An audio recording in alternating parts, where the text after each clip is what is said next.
Doctor Anees bag के साथ आया दलित समाज, भाजपा व अन्य दलों की बढ़ेगी मुश्किलें। बरेली भारत रत्न बोधिसत्व बाबा साहेब डॉक्टर भीमराव अंबेडकर जन्म उत्सव समिति बरेली द्वारा आज एक कार्यक्रम 2 बजे से शाम 5 बजे तक विचार गोष्ठी का आयोजन किया गया एवं असहाय लोगों को लगभग 500 कंबल वितरित किए गए।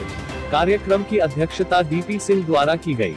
कार्यक्रम के मुख्य अतिथि बेग हॉस्पिटल के डायरेक्टर 124 शहर विधानसभा एवं 125 कैंट विधानसभा क्षेत्र से आवेदनकर्ता चिकित्सा प्रकोष्ठ के अध्यक्ष डॉक्टर अनीस बेग रहे। कार्यक्रम का संचालन बच्चू लाल द्वारा किया गया। कार्यक्रम में आए मुख्य अतिथि डॉक्टर अनीस बेग का जोरदार स्वागत किया गया। सर्वप्रथम कार्यक्रम में डॉक्टर बाबा साहेब भीमराव अंबेडकर को श्रद्धांजलि अर्पित की गई। इस अवसर पर उपस्थित जनसमूह को संबोधित करते हुए डॉक्टर अनीस बेग ने भीमराव अंबेडकर के जीवन पर विचार व्यक्त करते हुए कहा, देश के अल्पसंख्यकों, दलितों, पिछड़ों एवं अति पिछड़ों को आज जो सम्मान देश में मिलता है वह डॉक्टर भीमराव अंबेडकर साहब की देन है।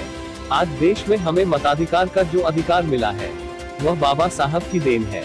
डॉक्टर अनीस बेग ने कहा, आज देश सांप्रदायिक शक्तियों के हाथों में है और बाबा साहब के संविधान को नष्ट करने का प्रयास कर रहे हैं, परंतु देश में रहने वाले दलित, पिछड़े, अति पिछड़े मिलकर सांप्रदायिक ताकतों के मंसूबों को कभी पूरा नहीं होने देंगे। कार्यक्रम में डॉक्टर अनीस बेग द्वारा 500 लोगों को कंबल वितरित किए गए। इस मौके पर सभी दलित समाज के लोगों ने डॉक्टर अनीस बेग द्वारा किए गए सराहनीय कार्य की प्रशंसा करते हुए कहा, आज डॉक्टर अनीस बेग जैसे व्यक्ति की शहर के लोगों को जरूरत है। समाजवादी पार्टी अगर डॉक्टर अनीस बेग को शहर विधानसभा या कैंट विधानसभा से टिकट देती है तो दलित पिछड़ा वर्ग के लोग अनीस बेग को जीताकर विधानसभा भेजेंगे। कार्यक्रम के आयोजक डीपी सिंह ने कहा कि शहर विधानसभा और कैंट विधानसभा क्षेत्र में कई प्रत्याशी अपने अपने दावे कर रहे हैं, परंतु दोनों विधानसभा क्षेत्रों में डॉक्टर अनीस बेग एक ऐसे प्रत्याशी हैं जिन्हें सभी वर्गों एवं सभी धर्मों के लोगों का भारी समर्थन मिल रहा है। उन्होंने कहा, अब तक जितने भी प्रत्याशी सपा से टिकट की दौड़ में है उन सभी प्रत्याशियों में डॉक्टर अनीस बेग ही एक ऐसे प्रत्याशी हैं जिनके साथ वाल्मीकि समाज, सिख समाज, कश्यप समाज, राठौर समाज होने के साथ ही शहर और कैंट के मतदाताओं की तेजी से डॉक्टर अनीस बेग पहली पसंद बने हुए हैं। यही कारण है कि भाजपा सहित अन्य दलों के लोग भी डॉक्टर अनिल जी द्वारा लगातार जाति सम्मेलनों के कराए जाने से भयभीत नजर आ रहे हैं। आज के कार्यक्रम में राजेश सागर, सुरेश चंद्र, श्रीपाल, धीरेन्द्र प्रताप सिंह आदि उपस्थित रहे। बरेली से रफी मंसूरी की रिपोर्ट। श्रद्धांजलि अर्पित करता हूं। यहाँ पर मौजूद हमारे बड़े भाई और बाकी में बड़े भाई हैं हमारे, ये कि हमारे इनके परिवार के रिलेशन बहुत अच्छे थे। पहले हम जो छोटे थे बच्चे, जो ये बड़े भाई, हमारे बड़े भाई के साथ जाते थे डीपी भाई हमारे गांव में, तो हमें कोई फर्क नहीं लगता था कि हमारे बड़े भाई ये हैं या वो हैं। बहुत प्यार किया इन्होंने हमें और मैं बहुत सम्मान आज महसूस कर रहा हूं। इन्होंने मुझे बुलाया है, इसके लिए इनका धन्यवाद। और जितना आप लोगों ने मेरा साथ दिया था शायद आज तक किसी ने नहीं दिया है, न किसी कैंडिडेट का दिया है, उसके लिए आपका बहुत बहुत आभारी हूं। और इस बात का आभारी कि बहुत देर से आप लोग यहां हमारा वेट कर रहे हैं, इसका भी बहुत बहुत शुक्रिया आपका। भाइयों, देश प्रेम में जिसने आराम को ठुकराया था, गिरे हुए इंसान को स्वाभिमान सिखाया था, जिसने हमको मुश्किलों से लड़ना सिखाया था, इस आसमान पर ऐसा एक दीपक बाबा साहेब कहलाया था। बाबा साहेब की वो शख्सियत है जिसको ये हिंदुस्तान भुलाया नहीं जा सकता।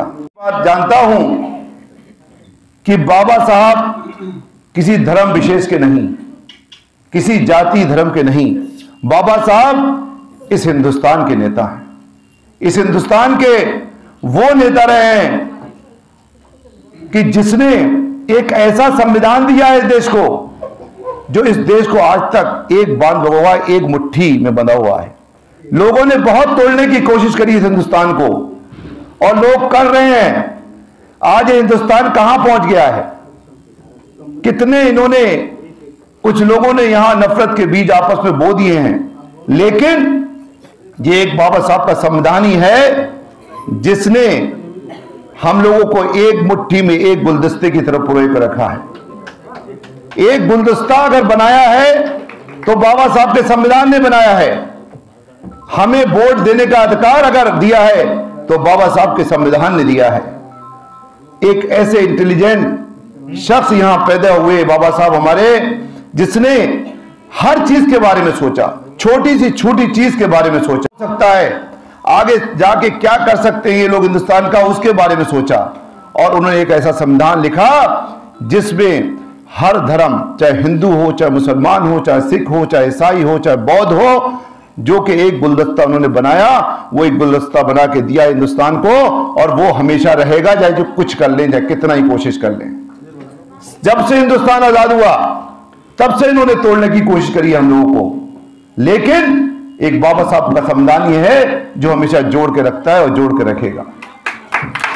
भाइयों, किसी पार्टी की बात नहीं करता, लेकिन मैं आज बाबा साहब की बात करूंगा। बाबा साहब ही वो थे जिन्होंने हमको 3 मंत्र दिए थे कि शिक्षित बनो, संगठित रहो, संघर्ष करो। और आज आप लोगों ने संघर्ष किया है और शिक्षा ली है, तभी उस बाबा साहब के संविधान के सहारे आप लोग यहां बैठे हुए, वरना ये लोग क्या करते आप लोग जानते हो। ये सब संविधान की देन है और ये सब बाबा साहब की देन है, जो आप लोग इस हिंदुस्तान में कंधे से कंधा मिला के चल रहे हो।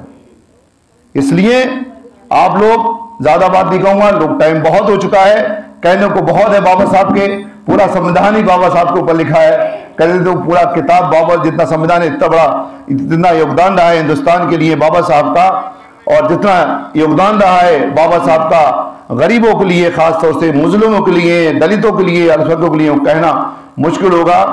भाइयों, मैं यही कहना चाहता हूं आप लोगों से कि हिंदुस्तान को, इस हिंदुस्तान को अगर खूबसूरत बनाना है, इस बरेली को अगर खूबसूरत बनाना है, इस उत्तर प्रदेश को अगर खूबसूरत बनाना है, तो आप लोग आपस में मिलजुल के रहो। जो पार्टियां नफरत के बीज बोती हैं, उस पार्टियों से दूर रहो।